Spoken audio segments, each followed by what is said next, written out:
So hello everyone, welcome to lecture 2 of module 2. Module 2 में हम सीख रहे हैं linear differential equation with constant coefficient and variable coefficient of higher order. Okay, तो in short higher order differential equation हम सीख रहे हैं इसमें, वो भी सब लीनियर रहेगी.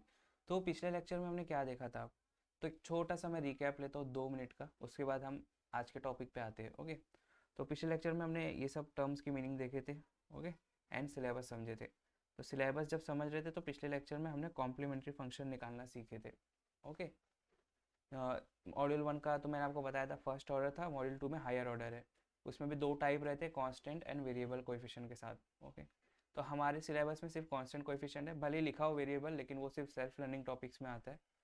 एंड फिर हमने ऑपरेटर डी के बारे में सीखे थे कि डी बाई डी एक्स को ही डी बोलते हैं. ओके, और अगर इंटीग्रेशन को डिनोट करना है हमें, तो वो 1/d से डिनोट करते हैं. मतलब 1/d इट रिप्रेजेंट इंटीग्रेशन, क्योंकि डेरिवेटिव का उल्टा होता है इंटीग्रेशन. ओके, तो अगर डेरिवेटिव d है तो उसका उल्टा कर दे 1/d, तो वो इंटीग्रेशन हो जाता है. ओके, तो फिर हमने देखे थे क्या कोई भी टर्म को, डेरिवेटिव के टर्म को ऑपरेटर फॉर्म में कैसे लाते हैं. ओके, तो simply D by D X को डी डालते, D square of Y. Okay, and then ये एग्जांपल लेके इसको हम ऑपरेटर फॉर्म में लाए थे. एंड देन फिर हम देखे थे कि y कॉमन यहाँ से निकलता है और यहाँ पर समथिंग राइट हैंड साइड पर कुछ रहता है. तो इसका जनरल फॉर्मेट ये था कि यहाँ पर फंक्शन ऑफ d ये आएगा, इसको ऑक्सिलरी इक्वेशन भी बोलते हैं, and into y is equal to right hand side को हम फाई से डिनोट किए. तो ये हमारा था जनरल फॉर्मेट. फिर हम देखे थे कि सोल्यूशन कोई भी higher order linear differential equation का सोल्यूशन होता है y is equal to C F plus P I. Okay, where C F is complementary function, जो कि हम ऑक्सिलरी इक्वेशन की रूट्स निकालते थे, तो उस पर डिपेंड करता था वो. एंड पी आई अब तक हमने निकाले नहीं, क्योंकि पी आई जो है ना राइट हैंड साइड पर डिपेंड करता है फाई, क्योंकि देखो F of D into Y is equal to phi, तो y को इधर रहने दो, phi upon F of D is y, इसको बोलते हैं पी आई का फॉर्मूला. ये पी आई का फॉर्मूला है. तो जब हमारा फाई जीरो हो रहा था, जो कि हमने यहाँ देखे, जो फर्स्ट टाइप है होमोजेनियस फॉर्म, उसमें फाई हमारा जीरो हो गया था, तो इसलिए पी आई भी जीरो हो जा रहा था. तो यहाँ देखो, तो इसलिए सिर्फ solution y is equal to C F बन रहा था होमोजेनियस फॉर्म का. होमोजेनियस फॉर्म मतलब वो जिसमें राइट हैंड साइड जीरो हो जाता है और सिर्फ y के टर्म्स में पूरी इक्वेशन रह जाती है. तो देखो यहाँ ये टर्म भी y का है, ये टर्म भी y का है, और यहाँ देखो ये y का टर्म है, ये y का टर्म है, तो इतना पार्ट होमोजीनियस हो गया. लेकिन ये x का टर्म आ गया ना यहाँ पर, तो इसकी वजह से नॉन होमोजीनियस हो गया. तो नॉन होमोजीनियस टाइप आज हम स्टडी करने जा रहे हैं. आज का हमारा टॉपिक रहेगा नॉन होमोजीनियस टाइप, क्योंकि कल हमने होमोजीनियस फॉर्म कवर कर लिया था कि अगर राइट हैंड साइड जीरो रहता है तो कैसे सॉल्व करते हैं, तो सिर्फ सी एफ निकालने से काम हो जाता था हमारा. तो हमने कुछ क्वेश्चंस लिए थे. फर्स्ट क्वेश्चन, इसको स्टेप 1 क्या रहता था, ऑपरेटर फॉर्म में लाना है. ओके, तो हम ऑपरेटर फॉर्म में लेके आए इसको. Then y is equal to C F हमारा सोल्यूशन बनता था, फिर सी एफ निकालते थे, तो ऑक्सिलरी इक्वेशन लिखते थे हम इक्वल टू जीरो करके. एंड देन उसके जो रूट्स आते थे, ये उसका एक रूट, ये इसका दो रूट. रूट डिपेंड करता है कितनी पावर इक्वेशन की, जैसे क्वाड्रेटिक है तो दो रूट्स आते हैं ना, तो रूट्स के नेचर पे डिपेंड करता था सी एफ क्या होता है. जैसे यहाँ पर मैंने आपको एक फ्लो चार्ट दिया था कि अगर रूट्स रियल आते, ओके, रियल मतलब कोई भी नंबर जो रियल नंबर हो, वो रूट्स अगर आते, उसमें भी डिस्टिंक्ट एंड रिपीटेड का केस हो रहा था कि अगर वो अलग अलग आते, जैसे -3, 2, तो ये अलग अलग है ना दोनों, तो तब हमारा सी एफ बनता था C one e raise to m one x plus C two E raise to m two x. अगर दो रूट है तो, तीन है तो m3x, चार है तो m4x तक जाता है. ओके, एंड देन फिर रिपीटेड में क्या होता था कि जैसे अब कोई रूट आ गई 2, 2 तो रिपीट हो रही थी 2 बार, तो ये आता था C one plus C two x e raise to 2x आना चाहिए. 3 बार रिपीट हुई तो C one plus C two x plus C three x square. And then फिर इमेजनरी रूट्स आती थी प्लस, और हमेशा इमेजनरी नंबर पैर में आता था, ये भी बताया था मैंने आपको कि +-2 आए, 1 + -5 आए, ये सब इमेजनरी नंबर्स है ना. इसको अल्फ़ा बीटा के टर्म्स में लिखो, अल्फ़ा बीटा की वैल्यू निकालो. एंड देन अगर डिस्टिंक्ट है, जैसे 1 + -2 आए is distinct, 1 + 2i and 1 - 2i, तो बनता था e raise to alpha x C one cos beta x plus C two sine beta x. लेकिन अगर रिपीट होता है, जैसे 1 + -2i, 1 + -2i, 2 बार रिपीट हुआ है ना, तो सी वन की जगह क्या आ जाएगा, C one plus C two x, और यहाँ सी टू की जगह आ जाएगा C three plus C four x. 2 बार रिपीट हुआ है तो, 3 बार रिपीट होगा तो c3x² आ सकता है. एंड देन फिर सर्च देखे तब कि एक रियल पार्ट होता है उसमें अल्फा, जो हमारा रियल रहेगा, एंड देन एक इरेशनल पार्ट होता है रूट ऑफ बीटा. ओके, तो इसका एग्जांपल होता था 1 + -√5, 1 + -√2, ऐसा जो सब टर्म्स है उनको सर्ट्स बोलते हैं. तो उसके लिए भी ये दो फॉर्मूले थे डिस्टिंक्ट एंड रिपीटेड के. सिर्फ यहाँ सेम फार्मूला था इमेजनरी का, बस यहाँ हाइपरबोलिक आ जाता था. ओके, एंड देन फिर हमने कुछ क्वेश्चन सॉल्व किए थे, यहाँ सी एफ निकाले हमने। देखो ये तीनों डिस्टिंक्ट है, तो C one e raise to minus, C two E raise to minus, C three e raise to minus 4/3। और यहाँ हमें ध्यान देना था कि D X by D T के टर्म में दी थी इक्वेशन, मतलब एक्स के टर्म में लीनियर हुई वो, है ना। तो एक्स हमारा डिपेंडेंट वेरिएबल हो गया, तो हम सोल्यूशन टी के टर्म में निकालेंगे ना, जो कि हमारा इंडिपेंडेंट वेरिएबल है। ओके, तो x की वैल्यू जो रहेगी वो t के टर्म्स में रहेगी, इसलिए यहाँ पर t t t, ये हमने बहुत अच्छे से डिस्कस किया था तब। एंड देन फिर ये क्वेश्चन सॉल्व किए थे, है ना। सिंपली आपको ऑक्सिलरी इक्वेशन जो है ना कैलकुलेटर में डालना है, आपको रूट्स मिल जाते हैं। एंड देन फिर ये क्वेश्चन सॉल्व किए थे, इसको भी कैलकुलेटर में डालने के बाद ये मिल गया था। फिर ये क्वेश्चन सॉल्व किए थे क्यूबिक का, इसको कैलकुलेटर में डाले थे हम, तो हमें ये मिल गई थी roots. And then C F निकाल लिए थे। और फिर आते थे हम फोर्थ ऑर्डर पे। तो जो फोर्थ ऑर्डर का फर्स्ट क्वेश्चन था, इसको आप कैलकुलेटर में नहीं डाल सकते, दो रीज़न की वजह से, क्योंकि यहाँ k⁴ आ गया, k कहाँ से डालोगे आप कैलकुलेटर में। तो इसकी वजह से इसको हमें थोड़ा एक स्टेप में मतलब ब्रेक करके फिर इसको सॉल्व करना पड़ा। तो कैसे किए थे हमने, इसको पहले स्क्वायर बनाए थे, फिर a² + b² कौन से फॉर्मूले आते थे, a + b ² के फॉर्मूले में आते थे। तो उसको a + b ² का बनाया हमने फॉर्मूला, प्लस माइनस करके, और फिर ये माइनस, फिर ये a² - b² का बना, और फिर ये एक क्वाड्रेटिक इक्वेशन बनी है दूसरी। फिर इसको नॉर्मल वे से तो सॉल्व नहीं कर पा रहे थे, तो हम इसका जो फॉर्मूला है क्वाड्रेटिक इक्वेशन सॉल्व करने का वो लगाए। तो वो उसको सिंप्लीफाई करने के बाद हमें ये एक रूट मिली, और फिर ये इक्वेशन यहाँ जो थी उसको सिंप्लीफाई करने के बाद हमें ये रूट मिली, है ना। तो 4 रूट आ गए हमारे, जो कि फॉर्म में था इमेजिनरी के। तो सी एफ हमारा इतना बड़ा आया। ओके, एंड देन फिर हमने ये देखे d⁴ - m⁴, तो यहाँ सिंपली ये स्क्वायर माइनस स्क्वायर हो रहा था, और यहाँ बीच में माइनस साइन थी, पिछले में प्लस साइन थी, इससे दिक्कत आ गई थी। यहाँ पर माइनस है तो a² - b² का सिंपली फॉर्मूला लगा था, एंड देन ईजिली सॉल्व हो गया था। और फिर मैंने आपको बताया था कि एग्जाम में ऐसे फोर्थ ऑर्डर के इक्वेशन भी आ सकते हैं, है ना। इसी कोई गारंटी नहीं कि ये नहीं आएगा, लेकिन हाँ ये आ सकते हैं।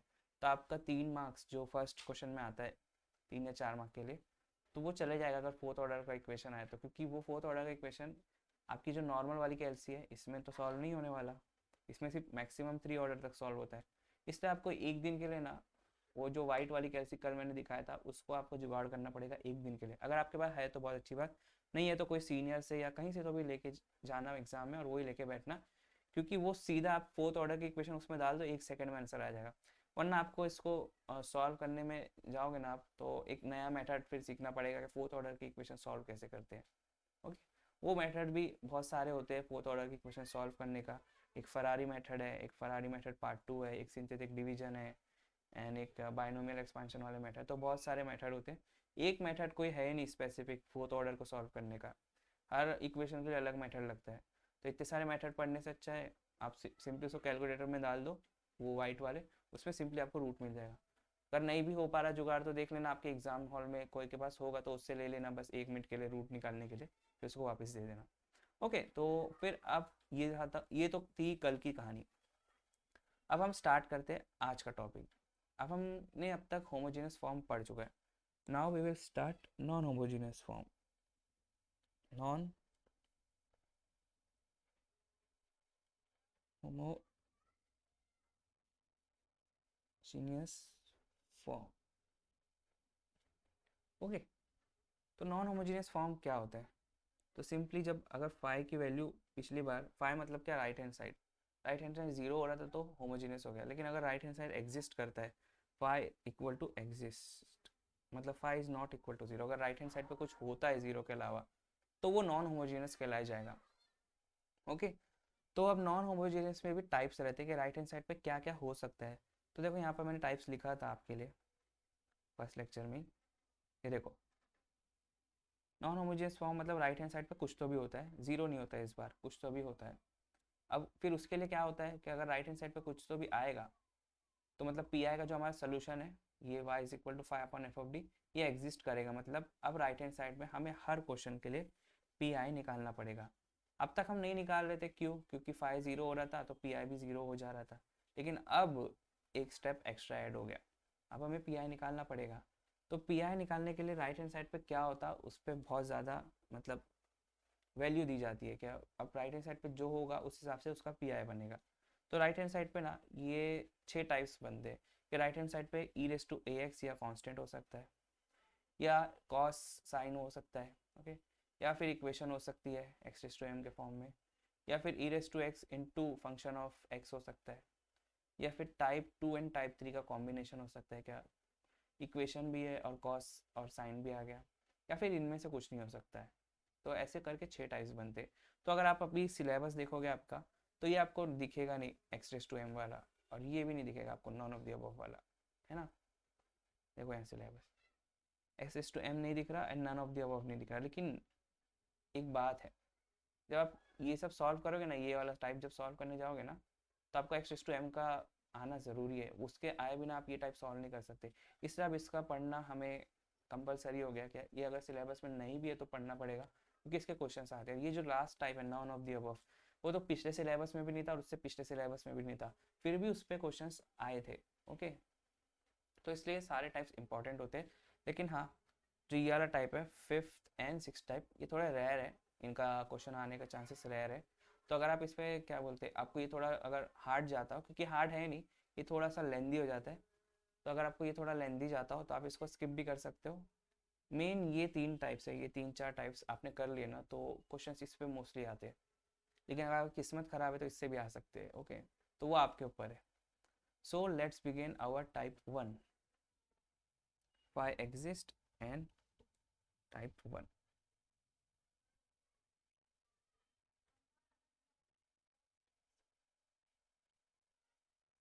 टाइप 1 क्या था हमारा, कि फाई मतलब राइट हैंड साइड, फाई और राइट हैंड साइड, उसको राइट हैंड साइड भी बोल सकते हैं, should be equal to e⁻ax और कांस्टेंट। तो सिर्फ हम ये रख के चलते e⁻ax, कि अगर राइट हैंड साइड पे हमारे जो भी इक्वेशन है होमोजीनियस, यहाँ 0 था, अगर यहाँ पर e⁻ax आ जाता है, मतलब कोई पावर में आ जाता है, अकेला आ जाता है, तो उसको कैसे सॉल्व करा जाए। ओके, तो यहाँ से हम हमारी क्या बोलते हैं गाड़ी और जर्नी स्टार्ट करेंगे, एंड देन टाइप 6 पे जाके ख़त्म करेंगे इसको। सो अब इसमें क्या होता है, अगर राइट हैंड साइड पे e⁻ax आ गया, तो इसको सिंपली सॉल्व करने के लिए क्या करना पड़ता है, मैं जो अभी स्टेटमेंट लिख रहा हूँ वो आपको समझेगा नहीं, तो इसलिए उसके बाद अपन क्वेश्चन लेंगे और उससे आपको समझ आ जाएगा कि जब अगर राइट हैंड साइड पे e⁻ax आता है, तो just replace d by a। Okay, तो फर्स्ट ऑफ ऑल हमारा ये टाइप दिखेगा कैसे, हमारा ये टाइप दिखेगा function of d into Y, ये तो एज इट इज़ रहता है लेफ्ट हैंड साइड, है ना, इज इक्वल टू फाई, ये हमारा जनरल फॉर्मेट है। लेकिन अब फाई की जगह क्या आ जाएगा, फाई की जगह आ जाएगा e⁻ax आ जाएगा, है ना। तो ये है हमारा टाइप, ऐसा दिखना चाहिए। क्या यहाँ something function of d into Y रहे और यहाँ पर e⁻ax रहे। ओके, तो इसका सोल्यूशन जो है उसके अंदर हम सिर्फ d से a को रिप्लेस कर देंगे, तो हमें pi मिल जाएगा। अब कैसे मिलेगा वो हमें क्वेश्चन सॉल्व करके हमें समझ आ जाएगा। हाँ, अब देखो, मैं तुम्हारे को सिंप्लीफाई करने के लिए, ये जो टाइप 1 है इसमें ना 3 सब टाइप है, 3 सब टाइप पे मैंने डिवाइड किया हो ताकि तुम्हें सिंप्लीफाई हो जाए। तो फर्स्टली हम देखेंगे सब टाइप 1। ओके, सब टाइप 1 क्या रहेगा, ये simply e⁻ax will be there। Okay, so simply e⁻ax रहेगा राइट हैंड साइड पे, उसके अलावा कुछ नहीं रहेगा। तो एक क्वेश्चन सॉल्व करते, उसको देखते सॉल्व कैसे होता है, एंड देन हम प्रोसीड करते। तो क्वेश्चन नंबर वन है d³ y by dx³ -3d² y by dx² plus 4y is equal to e⁻3x। Okay, अब देखो, ये क्वेश्चन आपको सिंपली एग्जाम में ऐसा दिया जाएगा और बोलेगा इसको सॉल्व करो। तो आप इसको आइडेंटिफाई कैसे करोगे, फर्स्टली इसमें आप देख लोगे इसके ऑर्डर्स जो है ना हाई है। देखो यहाँ थर्ड ऑर्डर आ गया, मतलब ये हायर ऑर्डर डिफरेंशियल इक्वेशन है, और आपको हायर ऑर्डर में सिर्फ और सिर्फ लीनियर डिफरेंशियल इक्वेशन है। तो ये मॉड्यूल 2 से बिलोंग करता है, higher order linear differential equation, मतलब ये है HOLDE, और ये कोएफिशिएंट भी कांस्टेंट है, और इसका कोएफिशिएंट 1, तो विथ कांस्टेंट कोएफिशिएंट हो गया, है ना। तो आपको ये तो समझ गया कि मॉड्यूल 2 से आया। अब आप ये देखना उसके बाद कि ये होमोजीनियस है कि नॉन होमोजीनियस है। अब राइट हैंड साइड पे डिपेंड करता है, तो राइट हैंड साइड चेक करो, e⁻3x है राइट हैंड साइड पे, मतलब एक x का टर्म आ गया, बाकी सब y के टर्म है, ये y का टर्म, ये y का डेरिवेटिव, ये y का डेरिवेटिव, ये y का टर्म, यहाँ पर x का टर्म आ गया। तो इसकी वजह से ये पूरी इक्वेशन थ्रू आउट होमोजीनियस नहीं है, सिर्फ यहाँ तक होमोजीनियस है, इसकी वजह से नॉन होमोजीनियस हो जा रही। तो ये फॉल करता है नॉन होमोजीनियस फॉर्म में, तो ये होमोजीनियस है ही नहीं, तो इसलिए इसका solution y equal to C F नहीं बनने वाला, इसमें पी आई एग्जिस्ट करेगा। अब पी आई के भी मैंने आपको 6 टाइप बताए थे, ये कौन से टाइप में बिलोंग करता है, ई रेस टू 3x अकेला आया, सिर्फ और सिर्फ ई रेस टू 3x आया, तो ये टाइप 1 में बिलोंग करता है, जो कि हमारा e raise to A x, तो ए है हमारा 3, ए तो एक कोई भी नंबर हो सकता है, तो ई रेस टू 3x है हमारा, हो सकता है क्वेश्चन में आपको ई रेस टू 5x 6x, तो वो तो ए होगा, है ना। तो ये टाइप 1 का क्वेश्चन है। तो इसको सॉल्व कैसे करेंगे, तो सिंपली जो अब तक अपन पहले करते आए, first step and second step will be remain same. First step क्या था, ऑपरेटर फॉर्म में लाओ, ऑपरेटर फॉर्म। तो ऑपरेटर फॉर्म में कैसे लाना था कि डी बाई डी एक्स को डी पुट करो, capital D, D cube Y minus 3d² Y plus 4y is equal to E raise to 3x। Okay, अब y कॉमन ले लो यहाँ से, तो क्या हो जाएगा D cube minus 3d² plus 4 is equal to E raise to 3x।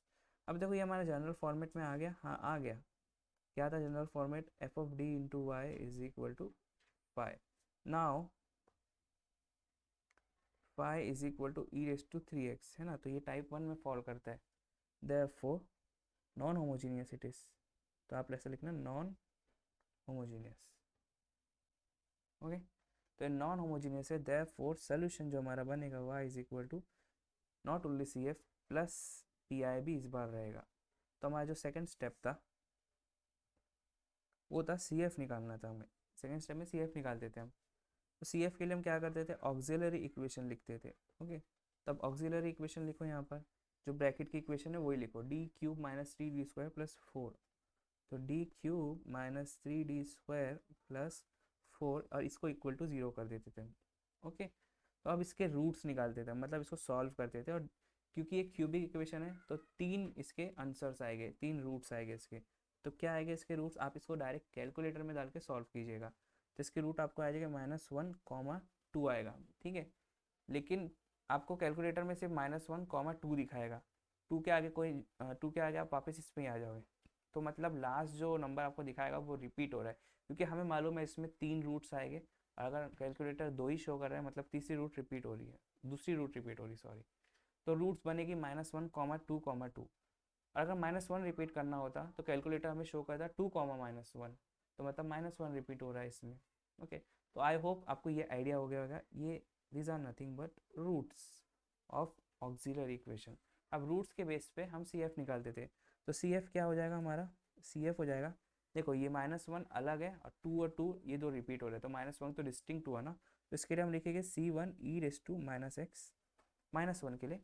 अब ये 2 दो बार रिपीट हुए, तो क्या हो जाएगा प्लस C3 प्लस C4x, क्योंकि 2 बार रिपीट हुआ है 2 और 2, ई रेस टू 2x। ओके, तो ये रहा हमारा सी एफ।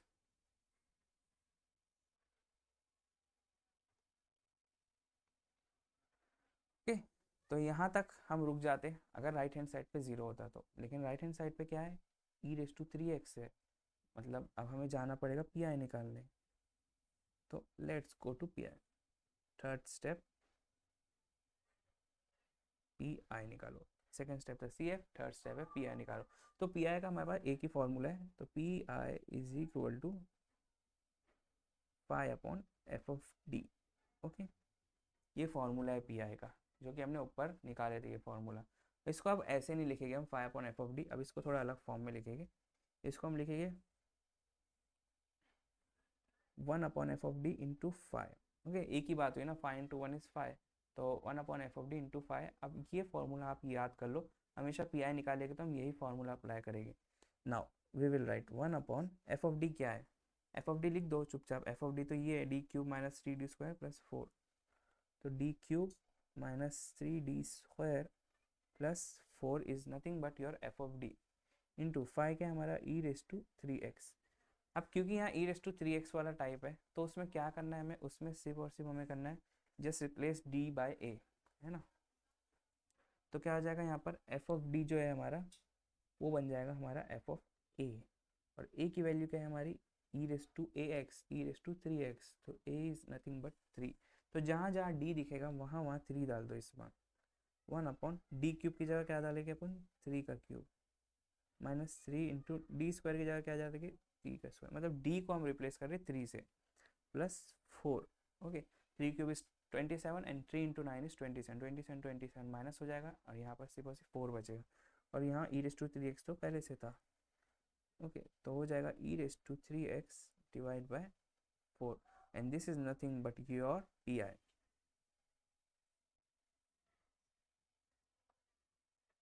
ओके, तो आई होप आपको पी आई निकालना आ गया, लेकिन यहाँ पर सोल्यूशन एंड नहीं होता है।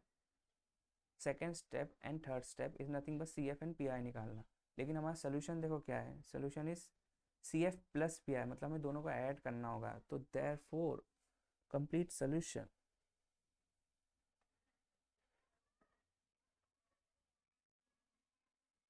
y is equal to C F plus P I होगा, है ना। तो सी एफ हमारा क्या है, c1 E raise to minus x, c1 E raise to minus x plus c2 plus c3x into E raise to 2x, ये था हमारा सी एफ। अब प्लस पी आई क्या आया, e raise to 3x divide by 4। Okay, तो ये C F है and ये है पी आई। तो ये दोनों को मिला के हमारा कंप्लीट सोल्यूशन बनता है। तो this is the solution of the given differential equation. जो ये डिफरेंशियल इक्वेशन हमें दी गई थी, ये उसका सोल्यूशन है। तो आपको टाइप 1 का एक क्लियर आइडिया हुआ होगा तो कैसे सॉल्व करते हैं इसको। ओके, इसके हम और क्वेश्चन प्रैक्टिस सेशंस में करेंगे। Now we will move to sub type 1 की जगह अब हम चलेंगे सब टाइप 2 में, जहाँ ई रेस टू एक्स सिंपली नहीं रहेगा, उसकी जगह ई रेस टू एक्स नहीं रहेगा, कांस्टेंट रहेगा सब टाइप 2 में। सब टाइप 2 कांस्टेंट, कांस्टेंट बोले तो के एम एन या फिर नंबर भी हो सकता है, कोई भी नंबर हो सकता है। ओके, तो इसका एक मैं एग्जांपल लेता हूँ, एक क्वेश्चन सॉल्व करेंगे, इस पे आपको क्लियर आइडिया होगा। तो what is that question, question number 2, it is D square Y by D x square plus 5 D Y by D x plus 6y is equal to 5। This is the question. Okay, exam में दिया जाएगा, इसको solve करो। अब आप बोलोगे sir ये constant का अलग टाइप क्यों नहीं बना दिया, आप इसको ई रेस टू एक्स में क्यों डाल रहे हो, क्योंकि वो तो ई रेस टू एक्स वाला टाइप है ना, आप इसको क्यों डाल रहे हो ई रेस टू एक्स में। तो इसका आंसर मैं कुछ देर में देता हूँ। फर्स्टली इसको हम आइडेंटिफाई करते हैं कि ये हायर ऑर्डर है ना। और हायर ऑर्डर में ये नॉन होमोजीनियस है। कैसे, क्योंकि यहाँ वाई है, यहाँ पर वाई का टर्म है, यहाँ पर वाई का टर्म है, ये वाई का टर्म है क्या, नहीं। इसकी वजह से पूरी इक्वेशन नॉन होमोजीनियस बन गई। तो मतलब इसमें सी एफ के साथ साथ पी आई भी एग्जिस्ट करेगा। तो इसका सोल्यूशन बनेगा y is equal to C F plus P I. अब पी आई निकालने के लिए ये कौन से टाइप में फॉल करता है, एक कांस्टेंट नंबर आ जाए तो वो टाइप 1 में फॉल करता है, ई रेस टू ए एक्स में। कैसे, अब मैं आपको उसका आंसर देता हूँ। आप एक बात बताओ, एनीथिंग रेस टू 0 इज 1 है ना। तो अगर मैं ई रेस टू 0 लिखूँ तो ई रेस टू 0 क्या हो जाएगा, e raise to 0 will be 1। तो मैं इसको 5 को मैं ऐसा लिख सकता हूँ, 5 into E raise to 0x, है ना। तो ई रेस टू 0x क्या हो जाएगा, 1 हो जाएगा और घूम फिर के वो 5 बनेगा। तो ई रेस टू 0x, लेकिन मैं क्यों लिख रहा हूँ, क्योंकि मेरे पास इस टाइप का आंसर है। इस टाइप को सॉल्व करने का मेथड है, ई रेस टू ए एक्स वाले टाइप को मेरे को सॉल्व करने आता है, जो कि मैं इस मेथड से सॉल्व कर सकता हूँ। ई रेस टू ए एक्स में डी को ए से रिप्लेस कर सकता हूँ, है ना। तो ये E raise to A X वाला टाइप मैं बना सकता हूँ कांस्टेंट को। 5 into E raise to A X अगर करूँगा ना, तो कांस्टेंट है वो वैसे भी बाहर आ जाता है कांस्टेंट डेरिवेटिव इंटीग्रेशन के। तो सिर्फ और सिर्फ कांस्टेंट के लिए हम ई रेस टू 0x का इस्तेमाल करते हैं, जिसकी वैल्यू 1 होती है। ओके, नाउ लेट्स सी इसको सॉल्व कैसे करते हैं, तो आपको और क्लियर आइडिया होगा। तो पहली बात तो स्टेप 1 जो रहता है हमारा, अब मैं बार बार नहीं लिखूंगा, स्टेप 1 लिखता हूँ तो आपको समझ जाना चाहिए इसको ऑपरेटर फॉर्म में लाना है। तो ऑपरेटर फॉर्म में भी मैं अब डायरेक्ट लाऊंगा, क्या, D square plus 5d plus 6y is equal to 5 आ गया हमारा ऑपरेटर फॉर्म में। एंड जनरल फॉर्मेट क्या है हमारा, F of D into Y is equal to 5। Now 5 is equal to 5। Okay, therefore non homogeneous. Okay, तो therefore solution क्या बनेगा, y is equal to C F plus P I will be there, P I अब 0 नहीं होगा। अब step 2 में जाएंगे हम। तो स्टेप 2, जो है वो सी एफ निकालना है सिंपली। तो सी एफ कैसे निकालेंगे, ऑक्सिलरी इक्वेशन लिखेंगे हम। ऑक्सिलरी इक्वेशन क्या है हमारी, D square plus 5d plus 6 is equal to 0। Okay, इसको आप कैलकुलेटर में डालो और आपको रूट्स मिलेंगे। कितने रूट्स मिलेंगे, 2 मिलेंगे, क्योंकि इस बार क्वाड्रेटिक इक्वेशन है। तो -3 कॉमा -2 आपके रूट्स आएंगे। तो सी एफ क्या बनेगा, क्योंकि ये डिस्टिंक्ट और रियल नंबर है, तो c1 e raise to -3x plus c2 e raise to -2x हो जाएगा सी एफ। ओके, तो सी एफ मिल गया हमको यहाँ पर। Now we will move ahead and we will find P I. तो पी आई के लिए मैंने आपको सिंपल एक फॉर्मूला बताया था कि P I is nothing but 1 upon function of D into 5। Okay, so 1 upon function of D क्या है हमारा, D square plus 5d plus 6, D square plus 5d plus 6 into 5, 5 है हमारा। ओके, अब क्योंकि इसका मेरे को आता नहीं सॉल्व करने, कोई नंबर आ जाए तो क्या करूँगा मैं, ये डी तो डी का डी रहेगा। तो एक काम करते हैं, अब हम इसको ई रेस टू 0x से मल्टीप्लाई करते हैं, ई रेस टू 0x जिसकी वैल्यू 1 हो जाएगी। ई रेस टू 0 मतलब 1, तो इससे हम मल्टीप्लाई कर देंगे। तो अब हमारे लिए ईजी हो गया, क्योंकि ये कांस्टेंट है तो इसको हम बाहर फेंक सकते हैं।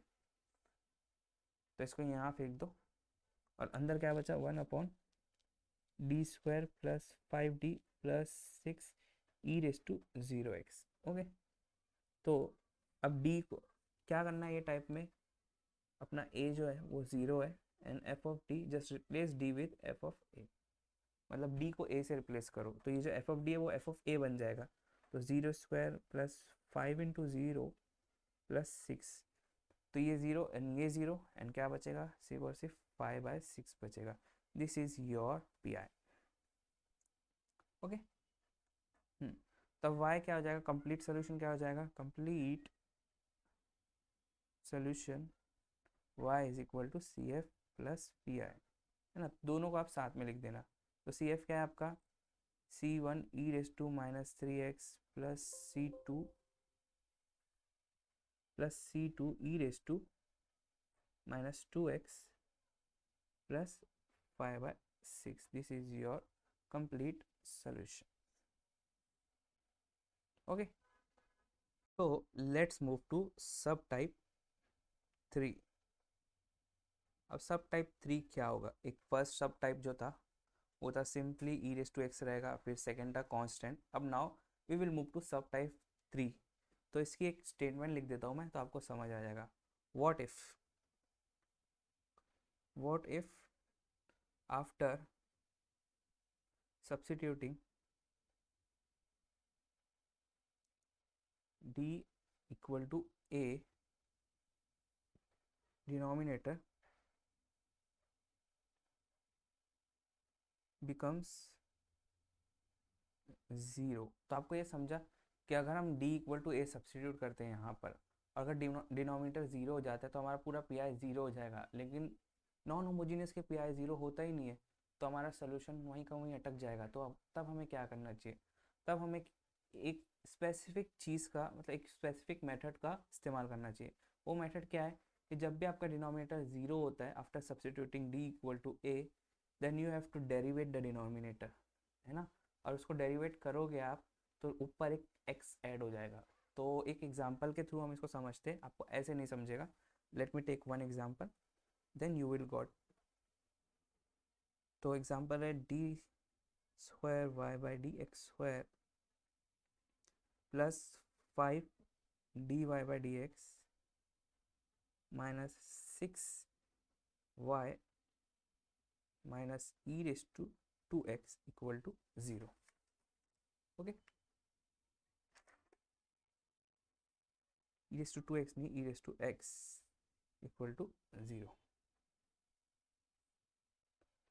Now let's solve this. So firstly आपको ये ऐसा क्वेश्चन दिखेगा तो आपके फर्स्ट स्टेप जो रहता है वो रहता है ऑपरेटर फॉर्म में लाना। तो जब ऑपरेटर फॉर्म में आप लाओगे तो आपको ये कैसे दिखेगा, ये डी बाई डी एक्स को आप डी रखो, तो D square Y plus 5dy minus 6y minus E raise to X equal to 0। अब y को कॉमन ले लो तो क्या हो जाएगा, D square plus 5d minus 6, यहाँ से y कॉमन हो जाएगा, minus E raise to X equal to 0। अब ये F of D into Y तो यहाँ पर है, इसके साथ ये क्या चीज़ है, इसको उधर भेजो, तो D square plus 5d minus 6y is equal to E raise to x. अब हमारा ये आ गया जनरल फॉर्मेट में, क्या है, F of D into Y is equal to phi format में। अब फाई की वैल्यू क्या है, ई रेस टू एक्स है, therefore it is non homogeneous, therefore y is equal to C F plus P I होना चाहिए। ओके, तो C F और पी आई दोनों लेना चाहिए। तो स्टेप 2 जो था हमारा वो था सी एफ निकालो। ओके, तो सी एफ निकालने के लिए ऑक्सिलरी इक्वेशन लिखो पहले। क्या है auxiliary equation, D square plus 5d minus 6, D square plus 5d minus 6 equal to 0।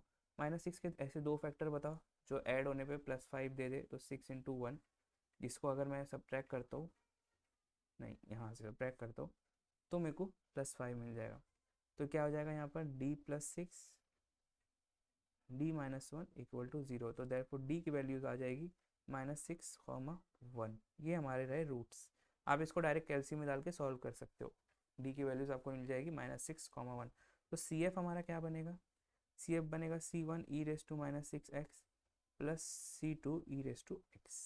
Okay, now let's move to step 3। Step 3 था हमारा पी आई निकालने का। तो स्टेप 2 तक तो आपको कहीं भी दिक्कत नहीं आने वाली। स्टेप 3 में अब देखते हैं हम क्या होने वाला है। तो पी आई का हमारा फॉर्मूला क्या है, P I is equal to 1 upon F of D into five, है ना। तो 1 अपॉन एफ ऑफ डी लिखो पहले, D square plus 5d minus 6, D square plus 5d minus 6 into 5 लिखो। 5 क्या हमारा, ई रेस टू एक्स। तो ये कौन सा टाइप है, ई रेस टू एक्स वाला टाइप है ना, ये टाइप 1 है। टाइप 1 में क्या करते हैं, just replace d with a। तो इसमें a क्या है, a है हमारा 1x है ना, तो just replace d by a। तो let's replace 1 upon 1 square plus 5 into 1 minus 6 E raise to x. अब देखो यहाँ पर इसको सिंप्लीफाई करो, 1 upon 1 plus 5 6, 6 minus 6 0 into E raise to x. तो यहाँ देखो, तो यहाँ पर आप फंस गए प्रॉब्लम में। कैसे कि anything upon 0 is nothing but infinity. तो पी आई हमारा इनफाइनाइट आ गया, तो हमारा सोल्यूशन तो इनफाइनाइट सोल्यूशन बन गया, लेकिन हमें एक फाइनाइट सोल्यूशन चाहिए ना, तो पी आई को हम इन्फिनिटी आने नहीं दे सकते। ओके, इसी रीज़न की वजह से हमें डिनोमिनेटर में ज़ीरो ज़रा भी मंजूर नहीं। तो अब ये ज़ीरो नहीं चाहिए हमें डिनोमिनेटर में, तो हमें क्या करना चाहिए, तो हमें सिंपली ये स्टेप के बाद, क्योंकि ये स्टेप में डी डालने से हमारा ज़ीरो आ रहा है, तो एक काम करो, अब आप डिनोमिनेटर को, जो कि हमारा ये है, इसको डेरिवेट कर दो। Okay, so F of D को हमको डेरिवेट करना पड़ेगा एफ डैश डी में। ओके, अब हम ऐसी डेरिवेट नहीं कर सकते, अगर हमने इसको डेरिवेट किया ना तो प्रॉब्लम हो जाएगी पूरे इक्वेशन में। तो इसको कंपनसेट करने के लिए हमें इसको ई रेस टू एक्स को एक्स से मल्टीप्लाई करना पड़ेगा। ओके, तो अगर हम डिनोमिनेटर का डेरिवेटिव करते तो हमें अगर एक बार डेरिवेट करते, जैसे मैं सिंगल डेरिवेटिव कर रहा हूँ मैं, तो मेरे को एक बार एक्स से मल्टीप्लाई करना पड़ेगा पूरी इस चीज़ को, पूरे टर्म को। अगर मैं दोनों बार डेरिवेट किया ना तो मेरे को 2 बार मल्टीप्लाई करना पड़ेगा। वो कैसे, मैं बताता हूँ आपको। तो पहली बात तो एफ ऑफ डी क्या है हमारा, D square plus 5d minus 6। तो इसका डेरिवेटिव क्या हो जाएगा, डी स्क्वायर का हो जाएगा 2d प्लस 5 इंटू डी का डेरिवेटिव 1 माइनस 0, मतलब 2d प्लस 5 आएगा उसका डेरिवेटिव, है ना। तो मैं लिख सकता हूँ 1 upon 2d plus 5 into E raise to x. Okay, लेकिन मैंने इसको डिनोमिनेटर को डेरिवेट किया ना, तब मेरे को इसको कंपनसेट करने के लिए एक्स से मल्टीप्लाई करना पड़ेगा। समझे, एक बार डेरिवेट किया इसलिए एक्स से, 2 बार करोगे तो एक्स स्क्वायर से करना पड़ेगा। सो एक्स इंटू, अब डी की जगह ए रखो, now put d as a. तो क्या आ जाएगा, 1 upon 2 into 1 plus 5 e raise to x. तो 5 प्लस 2 7, तो क्या हो जाएगा, x e raise to x upon 7 is your P I. अब हमें को पी आई मिल गया finite. So now we are happy. So our complete solution is CF plus PI, है ना। तो वो दोनों को ऐड करके आप लिख दो। तो ये था हमारे 3 सब टाइप, एक टाइप 1 का। आगे सब टाइप्स नहीं आएंगे, सिर्फ टाइप 1 में सब टाइप्स है, टाइप 2 3 4 में सब टाइप्स नहीं है। ओके, सो हमने क्या देखा, नॉन होमोजेनियस फॉर्म से हम डील कर रहे थे, जिसमें राइट हैंड साइड कुछ तो भी होता है, तो कुछ तो भी की जगह फर्स्ट टाइप में आते हैं राइट हैंड साइड जब e raise to A x रहा।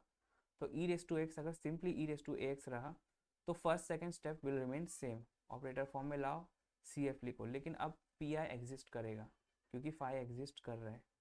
तो पी आई का ये फॉर्मूला था 1/f(d), ये जो था इक्वेशन लिखने का एफ ऑफ डी की, ई रेस टू 3x, और सिंपली डी की जगह ए डालो। तो डी की जगह ए डालेंगे तो सिंपली हमारा पी आई आ गया। फिर सब टाइप 2 में हम देखेगा कांस्टेंट नंबर आ जाए या फिर कोई कांस्टेंट के वे आ जाए, तो क्या करने का, तो हमें अपनी तरफ से ई रेस टू 0x को मल्टीप्लाई करना पड़ता है। ओके, फिर वो कांस्टेंट नंबर को बाहर निकालना पड़ता है, उससे कुछ नहीं होता। फिर ई रेस टू 0x में अब डी की जगह हम 0 डालते हैं, and then we proceed to the final answer. P I हमारा ये आता है 5/6। एंड देन फिर हमने थर्ड सब टाइप देखे जो कि बहुत इंपॉर्टेंट है, इसका आगे काम आएगा। आगे भी डिनोमिनेटर 0 हो गए लेकिन वो अलग अलग टाइप्स में होने वाले रहेंगे। तो इसकी वजह से हम यहाँ पर ही सीख लेते कि अगर डी को ए रखने से अगर हमारा डिनोमिनेटर 0 हो रहा है तो हमें आंसर इन्फिनिटी मिल रहा है। तो अगर उससे बचाना है हमें, तो इसकी वजह से हमें जो ये है एफ ऑफ डी जो हमारा है उसको एफ डैश डी में कन्वर्ट करना पड़ेगा, मतलब उसको डेरिवेट करना पड़ेगा। तो क्या हो जाएगा, 2d+5 हो जाएगा उसका। लेकिन हम ऐसे डेरिवेट नहीं कर सकते, हमें कंपनसेशन में कुछ तो करना होगा। तो इसलिए कंपनसेशन में इस पूरे टर्म को हमें x से मल्टीप्लाई करना पड़ा। हमने एक बार डेरिवेट किए इसलिए x से किए, अगर हम 2 बार डेरिवेट करते ना तो एक और बार x से करना पड़ता मल्टीप्लाई, तो x² आ जाता है यहाँ पर। तो ऐसे हमने पी आई निकाले। अब हमारा कंप्लीट सोल्यूशन बना y is equal to C F plus P I. Okay, so let's see the case of 2 बार डेरिवेट करने से क्या होता है। एक और एक हम एग्जांपल लेते हैं क्योंकि ये थोड़ा आपको इसका हैंग नहीं हुआ ना, तो एक और एक क्वेश्चन लेके इसको और क्लियर करते हैं। Question number 4, question number 4 is D cube minus 4d² plus 5d minus 2y is equal to E raise to x. Okay, so कभी कभी क्वेश्चन डायरेक्ट ऑपरेटर फॉर्म में दे देते, तो इससे तो आपको सिंपली समझ आ जाएगा, अरे यार ये तो मॉड्यूल 2 का ही क्वेश्चन है, और वो भी e raise to x right hand side में, तो मतलब ये टाइप 1 का क्वेश्चन है। तो फर्स्ट स्टेप हमारा क्या रहता है, ऑपरेटर फॉर्म में लाओ, है ना।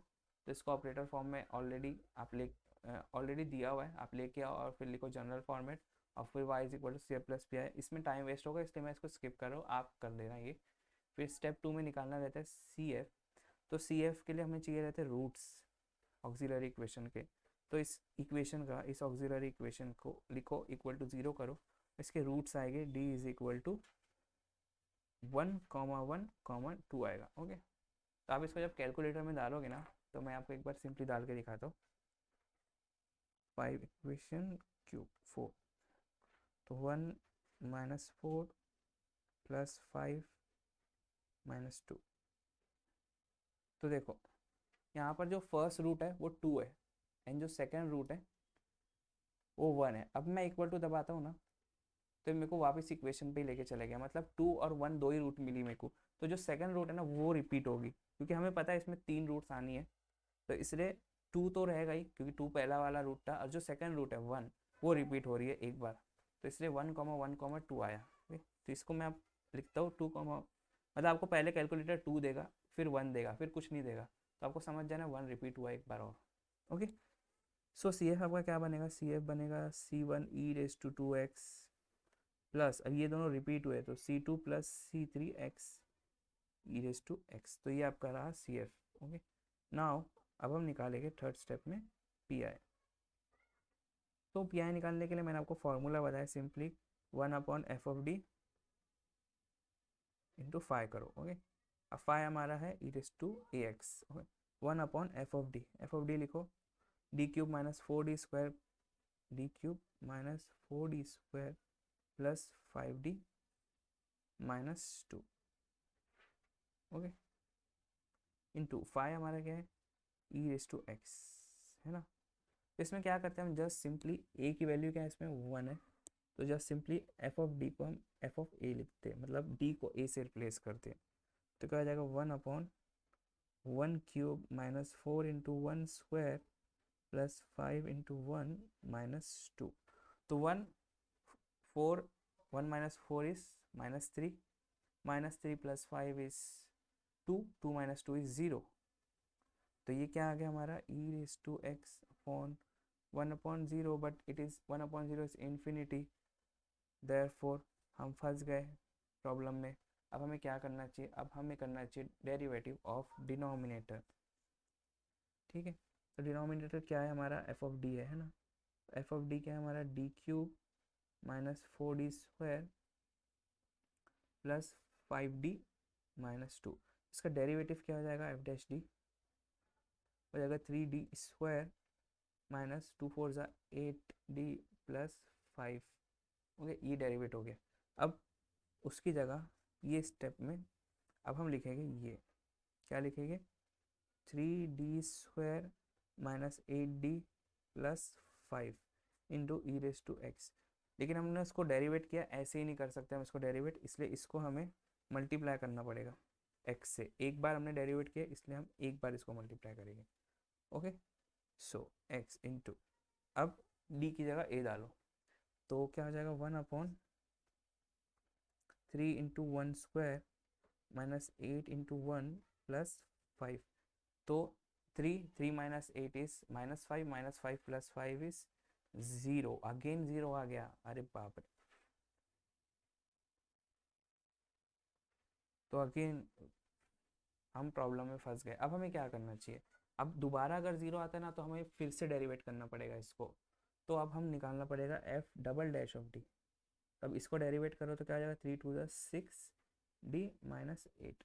ओके, तो अब हमको ये स्टेप के बाद ये स्टेप लिखना पड़ेगा. तो ये क्या था x into 1/6d minus 8 into E raise to x. लेकिन अब हम इसको डबल डेरिवेट किए, अब ये x पहले से था, एक बार और डेरिवेट किए तो एक बार और x आएगा यहाँ पर इंटू एक्स. ओके, तो ये क्या हो जाएगा, यहाँ पर तो एक्स स्क्वायर बन जाएगा और यहाँ पर d की जगह 1 रखो तो 1/6 into 1 minus 8 e raise to x. 6 minus 8 is minus 2. तो अब हमारा आ गया answer x square e raise to x upon minus 2. तो ये रहा हमारा पी आई. तो आई होप अब आपको क्लियर आइडिया हुआ होगा पी आई कैसे निकला. तो कंप्लीट सोल्यूशन बनेगा y is equal to C F plus P I. तो वो आप लिख लेना, y is equal to C F plus P I complete solution. And अब हमारा टाइप 1 ओवर हो गया. तो टाइप 1 में हमने 3 सब टाइप देखे. फर्स्ट वाला तो बहुत ईजी था, डी को ए से रखो रिप्लेस. सेकेंड वाले में ई रेस टू 0x का इस्तेमाल करके कांस्टेंट को बाहर फेंक के हमने पी आई निकाला. एंड देन थर्ड वाले में 0 हो रहा था, तो एक बार अगर 0 हुआ तो एक बार डेरिवेट करो और ऊपर x ऐड, x से मल्टीप्लाई कर दो पूरी टर्म को. अगर 2 बार 0 होता है यहाँ पर तो एक और बार डेरिवेट करो और फिर एक और बार x से मल्टीप्लाई करो तो यहाँ एक्स स्क्वायर आ गया. तो आई होप आपको अब ये क्लियर आइडिया होगा यहाँ तक. तो मैं आपको 10 सेकेंड का टाइम देता हूँ, थोड़ा आप अपने दिमाग में ये सब रजिस्टर करो, एक बार अपने दिमाग में रिकैप करो कि हमने किया क्या है. ओके,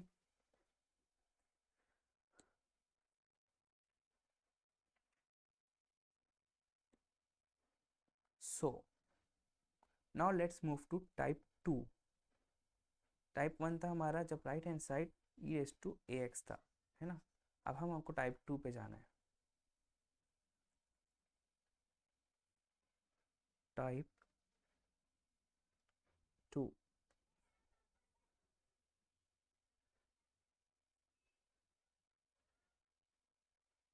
जब हमारा राइट हैंड साइड मतलब फाइ है हमारा साइन ए एक्स या फिर कॉस ए एक्स या फिर साइन ए एक्स प्लस बी या फिर cos A x plus B. Okay, अब टाइप 2 हमारा ये मतलब सिंपली साइन या कॉस आपको दिखा ना अगर राइट हैंड साइड पे तो टाइप 2 में आता है. सिर्फ और सिर्फ साइन और कॉस, हाँ उसके साथ कुछ नहीं, साइन या फिर कॉस दिखना चाहिए. ओके, तो वो टाइप 2 में आता है.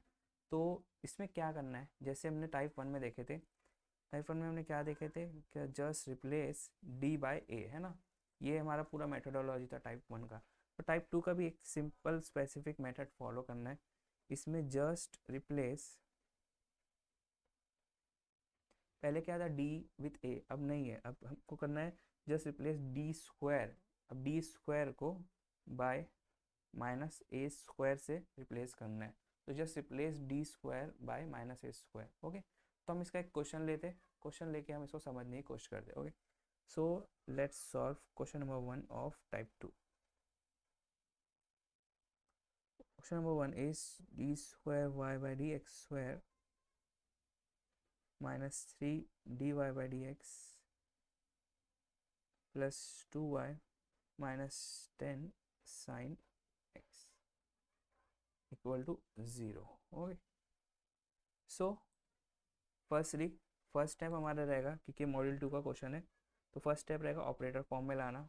तो इसको ऑपरेटर फॉर्म में लाएंगे तो क्या हो जाएगा, D square minus 3d plus 2y, और ये माइनस 10 साइन एक्स, क्या इधर क्या कर रहे हो वाई के साथ, पूरी वाई की चीज़ें इधर रहने दो और एक्स की चीज़ को उधर भेज दो, तो 10 साइन एक्स हो जाएगा। इसलिए मैं बोल रहा हूँ, आप डायरेक्टली क्वेश्चन देके खुश मत हो जाना कि यहाँ राइट हैंड साइड 0 है तो ये होमोजीनियस हो गया, नहीं, आपको पहले ये ऑपरेटर फॉर्म में लाओ, फिर उसके बाद देखो राइट हैंड साइड 0 हो रहा है कि नहीं, नहीं है तो फिर ये तो नहीं हुआ ना, ये तो नॉन होमोजीनियस हो गया, क्योंकि अब यहाँ पर एक्स का टर्म आ गया, यहाँ पूरे वाई और यहाँ एक्स है। ठीक है, ये जनरल फॉर्मेट आ गया हमारा, F of D into Y is equal to 5।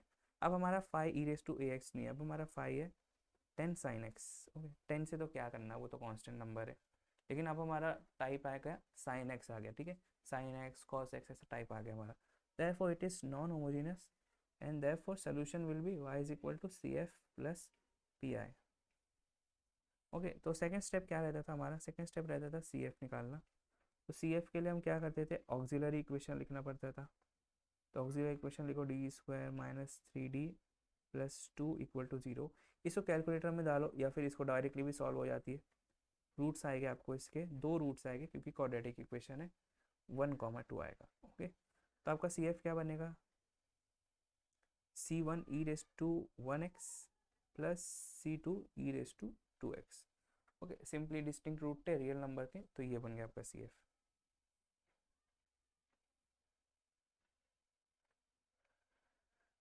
Now time, third step क्या रहता है हमारा नॉन होमोजीनियस में, पी आई निकालना रहता है हमेशा। तो पी आई का एक फॉर्मूला था सिंपली सा, P I is equal to 1 upon F of D into 5।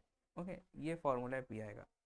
तो 1 अपॉन एफ ऑफ डी लिखो यहाँ पर, D square minus 3d plus 2, तो D square minus 3d plus 2 आ जाएगा इंटू 5, क्या है हमारा 10 साइन एक्स। ये तो कांस्टेंट नंबर है, तो मैंने बोला ना आपको कांस्टेंट नंबर आप डायरेक्टली बाहर निकाल सकते हो, 10 इंटू 1 अपॉन, अब देखो क्या बचेगा अंदर, D square minus 3d plus 2, और यहाँ पर बचेगा साइन एक्स। तो ये साइन ए एक्स वाला टाइप है, तो उसमें क्या करना रहता है, हमें डी स्क्वायर को माइनस ए स्क्वायर से रिप्लेस करना पड़ता है। तो पहले ए देखो क्या है, ए क्या है, साइन ए एक्स है ना, तो ए की वैल्यू क्या है 1 आ जाएगी, ए इज़ 1, तो ए स्क्वायर क्या हो जाएगा, ए स्क्वायर भी 1 ही हो जाएगा, 1 का स्क्वायर 1 होता है, और माइनस ए स्क्वायर क्या हो जाएगा, -1 हो जाएगा, है ना। तो just replace D square with minus A square, मतलब डी स्क्वायर जहाँ भी दिखा आपको, आपको -1 डालना है। Okay, so let's put it 10 into 1 upon, D square की जगह क्या डालेंगे हम, -1। ओके, माइनस डी की जगह तो डाल नहीं सकते कुछ, क्योंकि किसी भी स्क्वायर की जगह रिप्लेसमेंट अलाउड है हमें, तो उसको वैसे ही रखो डी को, -3d plus 2 sine x. Okay, अभी 10 इंटू 1 अपॉन 2 माइनस 1 इज 1, तो 1 माइनस 3d आ जाएगा इसका आंसर इंटू साइन एक्स। तो अभी भी तो हम कोई आंसर पे पहुंचे नहीं, क्योंकि ये डी का टर्म यहाँ पर है, जब तक डी रहेगा तब तक हमारा पी आई आ नहीं सकता, तो ये डी हटाने के लिए अब हमें क्या करना पड़ेगा, क्योंकि अब ये साइन एक्स वाला टाइप है, तो हमें सिर्फ डी स्क्वायर का रिप्लेसमेंट अलाउड है, लेकिन यहाँ डी है, तो हमें इसको डी स्क्वायर बनाना पड़ेगा कैसे भी करके। तो अगर मैं मल्टीप्लाई डिवाइड बाई डी कर दूँ तो क्या हो जाएगा, जैसे अगर मैंने यहाँ पर मल्टीप्लाई डिवाइड बाई डी कर दिया, तो इक्वेशन को तो कुछ फर्क नहीं पड़ेगा। लेट्स सी एंड रिजल्ट क्या होता है, 10, तो ऊपर डी आ जाएगा और नीचे क्या हो जाएगा, डी माइनस 3d स्क्वायर हो जाएगा साइन एक्स। ओके, तो अब मैं डी स्क्वायर की जगह क्या डाल सकता हूँ, डी स्क्वायर की जगह मैं डाल सकता हूँ -1 माइनस ए स्क्वायर को। Okay, sine x. अब देखो ये हो जाएगा D plus four, D upon D plus four. अब फिर से मैं वहीं आके फंस गया ना, ये तो कोई सोल्यूशन हुआ नहीं, फिर से मैं वहीं आके फंस गया डी प्लस फोर। अब मैं वापस इसको मल्टीप्लाई डिवाइड बाई डी करूँगा तो फिर फोर डी में आ जाएगा, मतलब ये ना लूप चलते ही जाएगा चलते ही जाएगा और ये कभी ख़त्म नहीं होने वाला। इसलिए जो ये ऑप्शन है मल्टीप्लाई डिवाइड बाई डी ये काम नहीं करने वाला, क्योंकि आप समझ रहे हो ना, यहाँ पर डी स्क्वायर वापस आ जाएगा, यहाँ फोर डी आ जाएगा, फिर वापस डी आ जाएगा। अब वो डी का क्या करूँ मैं, तो उसके लिए वापस मल्टीप्लाई डिवाइड बाई डी करना पड़ेगा। तो इसकी वजह से हम इसको मल्टीप्लाई डिवाइड बाई डी नहीं करेंगे डी स्क्वायर लाने के लिए। उसकी जगह अब हमारे पास सेकंड ऑप्शन जो रिमेनिंग होता है वो है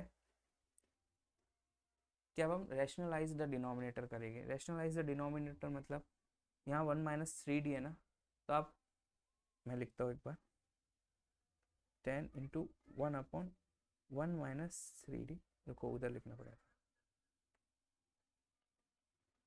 one upon one minus three D into sine x.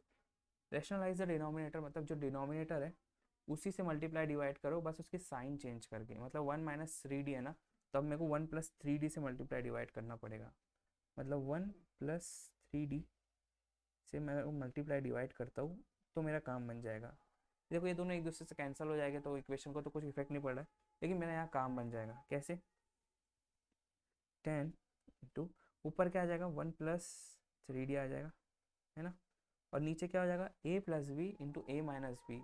तो ए प्लस बी इंटू ए माइनस बी होता है ए स्क्वायर माइनस बी स्क्वायर, ए स्क्वायर माइनस बी स्क्वायर। तो ये क्या हो जाएगा, वन प्लस थ्री डी और वन प्लस थ्री डी जो है, और यहाँ पर वन माइनस थ्री डी क्या हो जाएगा, one square minus three D का स्क्वायर। तो क्या हो जाएगा, one minus three D nine D square. तो यहाँ आ जाएगा one minus nine D square sine x. अब मैं डी स्क्वायर की जगह माइनस वन डाल दूंगा, क्योंकि डी स्क्वायर को मेरे को माइनस ए स्क्वायर से रिप्लेस करना है, और यहाँ पर वन है, यहाँ पर डी तो है नहीं, तो मेरा काम बन गया। Ten dot one plus three D sine x upon one minus nine, D square को मैं रिप्लेस करूँगा माइनस वन से, माइनस ए स्क्वायर से, देखो यहाँ पर है ना, तो यहाँ पर क्या हो जाएगा, ten one plus three D sine x minus minus plus, one plus nine is ten, तो नीचे आ जाएगा टेन। ये टेन कैंसिल हो जाएगा, तो मेरे पास क्या बचेगा, one plus three D sine x. अब मैं एक काम करता हूँ, ब्रैकेट खोल देता हूँ, तो क्या हो जाएगा, sine x into one is sine x plus three D sine x. Okay, तो ये क्या होता है, sine x plus three D क्या होता है, डी बाई डी एक्स को बोलते हैं ना, D by D x of sine x, मतलब साइन एक्स का डेरिवेटिव, साइन एक्स का डेरिवेटिव क्या होता है, कॉस एक्स। तो sign x plus three cos x, ये हमारा पी आई है।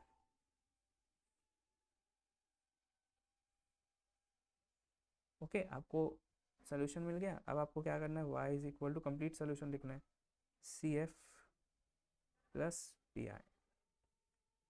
ओके, तो सी एफ क्या था, सी वन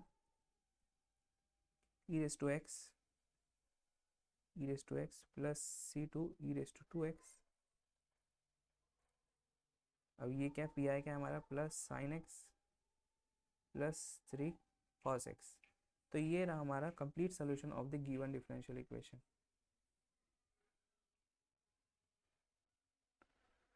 ओके, सो ये टाइप आपके लिए फर्स्ट टाइम है ना, तो इसका एक बार दो बार आप प्रैक्टिस करो, आपको हैंग हो जाएगा। मतलब इसमें कुछ करना नहीं है, सिर्फ डी स्क्वायर को माइनस वन से रिप्लेस करना है, माइनस वन नहीं सॉरी, डी स्क्वायर को माइनस ए स्क्वायर से रिप्लेस करना है जहाँ भी दिखे। फिर आप ना एक यहाँ आके फंस जाओगे, वन प्लस माइनस डी में आ जाओगे, या तो वन प्लस डी आ जाएगा, वन माइनस डी डिनोमिनेटर में रिमेन होगा।